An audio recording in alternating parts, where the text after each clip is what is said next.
Buongiorno tifosi, comment allez-vous? Aujourd'hui, on va parler de la conférence de presse de Massimiliano Allegri qui vient avant le match Salernitana-Juventus. Donc, la Juventus va se déplacer à Salerno en campagne, donc long voyage pour notre équipe qui va affronter la dernière équipe du classement de la Serie A. Donc avant, on avait l'habitude d'être à la tête du classement et quand on affrontait la dernière du classement, on appelait ça un testacoda. Vous savez, comme quand une voiture fait des tonneaux sur elle-même. Mais là, c'est clairement pas le cas. Là, on a un classement voilà, qui laisse à désirer pour ce qui étaient les attentes de la Juventus. Et avant de parler de la conférence de presse de Massimiliano Allegri, déjà, je vous remercie parce qu'il y a beaucoup de nouveaux inscrits. J'ai eu un boost d'inscription.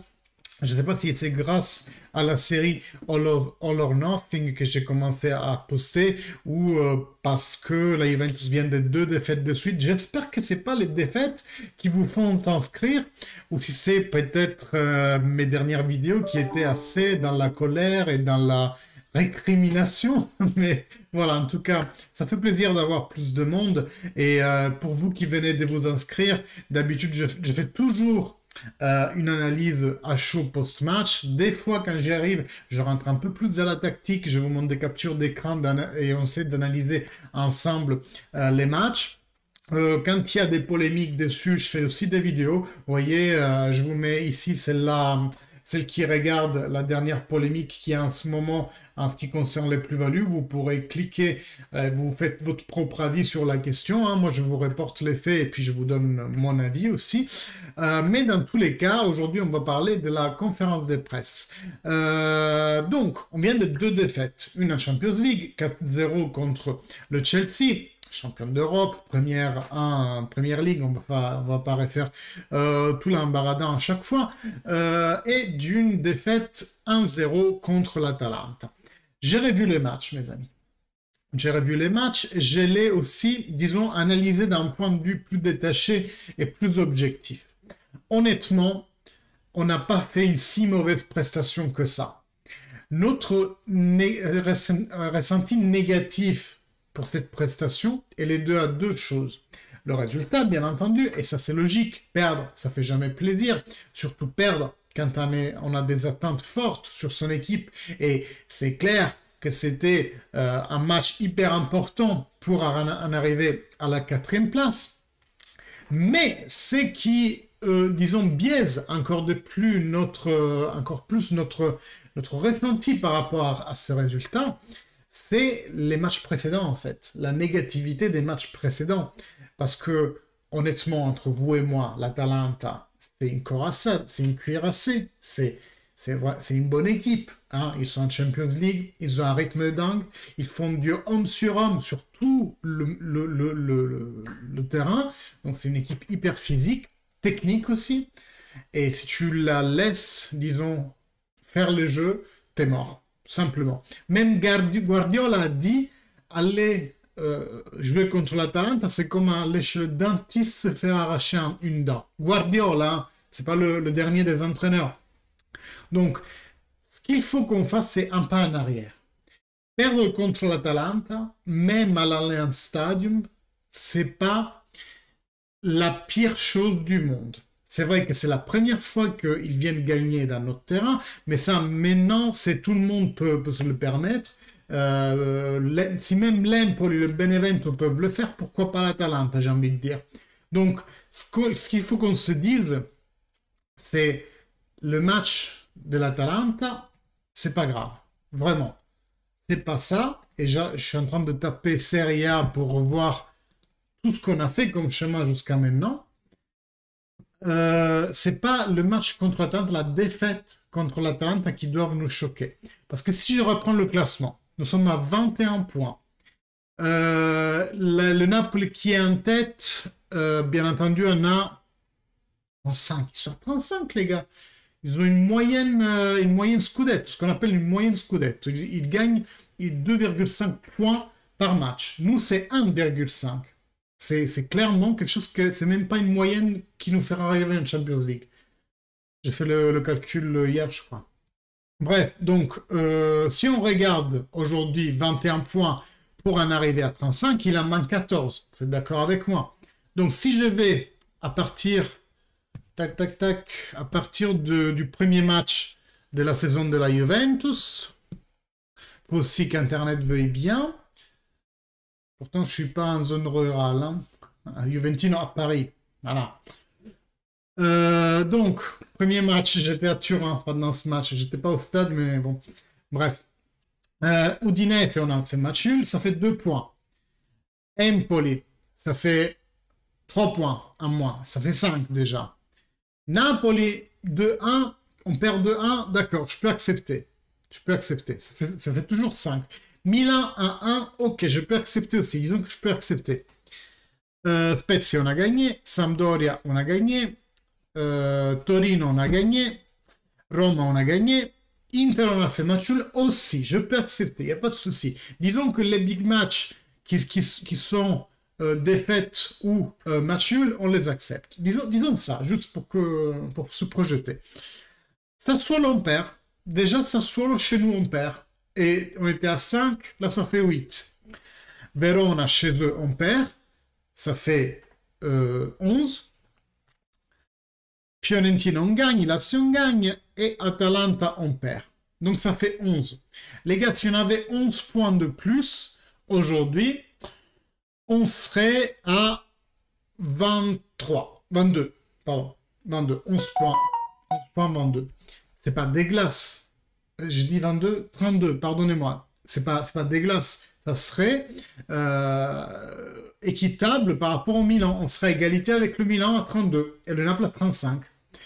Donc, vous voyez bien que même dans une saison où t'enchaînes, t'assures un max contre les petites moyennes, et que, allez, tu perds et tu fais match nul dans les matchs contre les bigs qui sont tes rivales, finalement, pour le titre ou pour la 4e place, même dans une saison comme ça, c'est pas dégueulasse ton classement.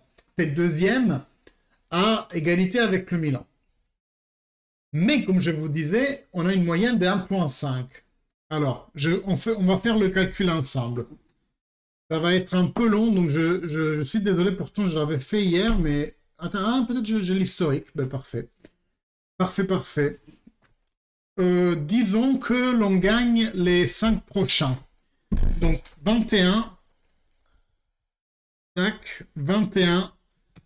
On rajoute 15. Dans les 15 prochains matchs, on les gagne tous. Allez, on est optimiste. Tac, tac. Ça fait 36 points. Égal. Donc, ça fait une moyenne de points pour toute l'allée du championnat. Je fais diviser 19. Diviser 19, ça fait 1,8. Là, on montrait déjà. On montrait à 1,8 de points par match. Ce 1,8, maintenant, si je fais la règle de 3 et je le reporte sur la totalité de matchs en Serie A, tac, je dois faire fois 38. Donc, une équipe qui, disons que le chemin parcouru par la Juventus, elle est jusqu'à maintenant, il est ce qu'il est, plus les 5 victoires à venir, reporté sur aller et retour, ça nous fait 71 points. Je prends le classement de la Serie A de l'année dernière. Tac, tac. Pourquoi elle me fait ça? Classement, Serie A, il me met la Champions League. Je suis désolé. C'est le beau de la directe, ça. Classement, Serie A. 21-22, on va mettre... Voilà. On était à 71 points. C'est ça, de toute façon 72, parce que c'est vraiment 71,99, beaucoup de 9. 71, la première équipe, la 4e équipe qui étions nous-mêmes, nous étions 4e classifiés dans les derniers championnats, nous étions à 78. Donc déjà, si on garde la même allure aller plus retour, et j'ai considéré qu'on gagne les 5 prochains matchs, déjà on n'y est pas, on n'est pas en Champions League, donc on doit faire mieux, on doit marquer plus et on doit subir moins. Et au début, je devais parler de la conférence de presse d'Allegri, mais je voulais quand même vous faire tout ce raisonnement pour vous dire que si ça continue comme ça, on est condamné, on ne sera pas en Champions League l'année prochaine. Il nous faut environ faire 77, voire je pense cette année même 80 points, parce que le niveau s'est quand même relevé depuis l'année dernière et l'Atalanta, elle voyage, hein, elle voyage. On a Milan, Napoli, Inter et Atalanta, ça voyage là-dessus, au-dessus de nous. Bref, on va parler enfin d'Allegri parce que c'est pour ça que vous êtes là, c'est pour ça que vous avez cliqué. Et peut-être que ce que je vous raconte ne vous intéresse pas. Mais si que ça vous intéresse, allez, un peu de stats, un peu, c'est la vie ça. Bref, qu'est-ce qu'il nous dit Allegri? Déjà, il fait une longue tirade à deux reprises parce qu'on lui pose deux questions sur Morata et il le défend. Et il a raison de le défendre parce que Morata est un joueur hyper humoral, c'est-à-dire il va s'abattre si le contexte lui est défavorable. C'est quelqu'un qui joue titulaire et lui il est sur le banc, ou s'il reçoit beaucoup de critiques. C'est quelqu'un qui a tendance à se renfermer en lui-même et à aller dans une spirale négative. Donc, Allegri fait du bien à le supporter. Et comme dit, le dernier match, on n'a pas joué un match si dégueulasse que ça, même si son erreur a amené au but de l'Atalanta. Mais ce que je vous invite à voir, c'est les trames qu'il y avait dans cette action qui a porté au 0-1 de l'Atalanta. Franchement, j'ai vu de belles trames. Je vous ai dit, je le re-regardais le match. Franchement, allez, c'était pas dégueulasse ce match. C'est vraiment, on est biaisé par la situation à laquelle on n'est pas habitué. Nous ne sommes pas habitués, nous les supporters, mais eux, les joueurs, n'y sont pas habitués non plus. Ils sont habitués à contendre le titre, le scudetto, non pas à lutter pour la quatrième place. Et dans la tête, ça change beaucoup pour un joueur. Je ne sais pas ce que je peux vous faire comme exemple, mais dans votre métier, si vous visez un poste plus haut et que l'on vous donne un poste plus bas, ben, soit vous faites amende honorable et c'est tout à votre honneur et que vous continuez, mais vous serez frustré parce que vous aviez une attente d'un poste plus haut, soit ben, vous vous cassez, simplement vous partez de boîte, vous changez de boîte, si je vous propose, allez, vous sortez avec... allez, une belle gosse là dehors, Scarlett Johansson, et qu'après vous vous retrouvez avec, je sais pas, Gwyneth Paltrow d'aujourd'hui, qui est pas dégueulasse non plus, mais bon, c'est pas la Scarlett Johansson, donc non, c'est pas un bon exemple parce que je pense que même Gwyneth Paltrow aujourd'hui, c'est quelque chose, mais voilà, c'est ça que je vous dis, je vous parle d'espérance et de réalité. L'écart entre l'espérance et la réalité, elle joue un poids non négligeable sur nous, les supporters, mais aussi sur les joueurs. Je vous invite vraiment à être humain. Il faut râler, il faut critiquer. Néanmoins, si vous allez au stade, par exemple, essayez de ne pas siffler pendant le match. Siffler à la fin, si vous voulez, mais pensez que là, on est des supporters, donc on est là pour supporter, pour ramener que du positif. Après, il y a certains joueurs, même moi, je ne peux pas les saquer, surtout leur attitude, mais essayons de rester positifs parce que si on crée un climat un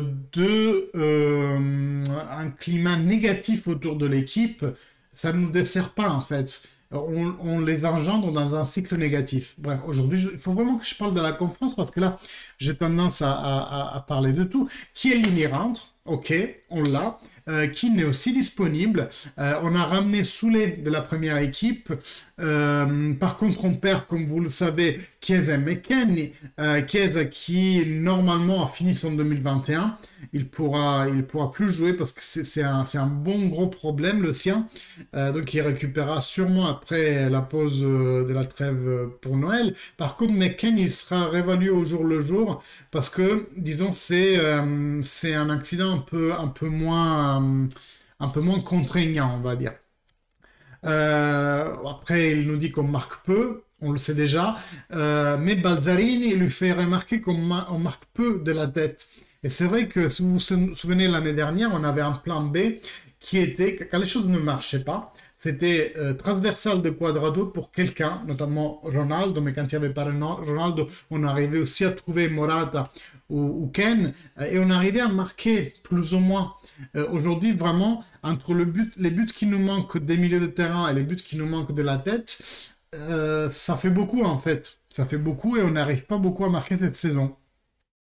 Donc je vous disais, on récupérera aussi Soulé de l'Under 23, des Winter aussi.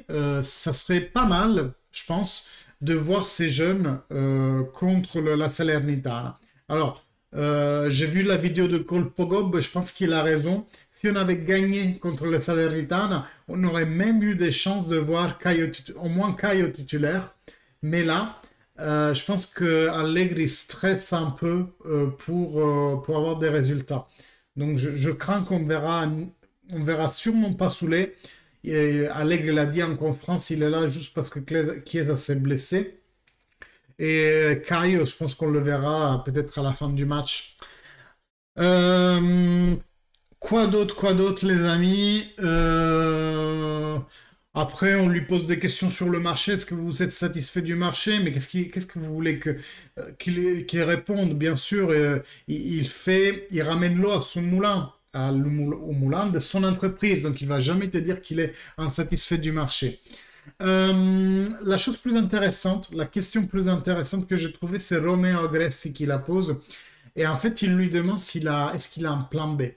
Là, il a vu que ce qu'il est en train de proposer, ce 4-4-2 qui se transforme en 4-3-3, mais tordu d'un côté, parce que c'est Rabiot qui va couvrir sur le côté, il a vu que ça ne marche pas. Romeo Agressi lui dit, en gros, dans d'autres parties de votre carrière, vous avez toujours sorti quelque chose du chapeau pour vous en sortir. Notamment, là, il fait référence, à la fois, il nous a sorti les 4-2-3-1, qui finalement avait arrangé tout le monde, et on avait commencé vraiment à bien jouer. Mais vraiment, hein, du spectacle, quoi. Pas l'Allegri qu'on connaît de Cortomuso, c'est-à-dire gagner 1-0 et basta. Là, vraiment, c'était un bon jeu. Bref, il dit que il a jamais rien inventé, mais il a composé avec ce qu'il avait dans les équipes. Et en ce moment, il pense qu'il faut de l'ordre, de la sérénité et vraiment travailler dur, se recompacter. Il a fait l'exemple d'un bateau qui est dans la tempête et qui doit sortir de la tempête. La tempête, tu ne peux pas l'empêcher. Tu y peux rien, c'est une réalité la tempête en fait, et il faut juste trouver ensemble la meilleure façon d'en sortir. Donc voilà, il fait bien entendu de la politique avec ça, en protégeant ses joueurs. À ce moment, il est beaucoup plus carotte que bâton. Et honnêtement, sur ça, je lui fais confiance parce que c'est quelqu'un qui sait vraiment gérer l'humain. Autant on peut lui dire qu'il n'a pas vraiment de fond tactique et que c'est pas un Guardiola, c'est pas un Klopp qui va te faire des tactiques de ouf.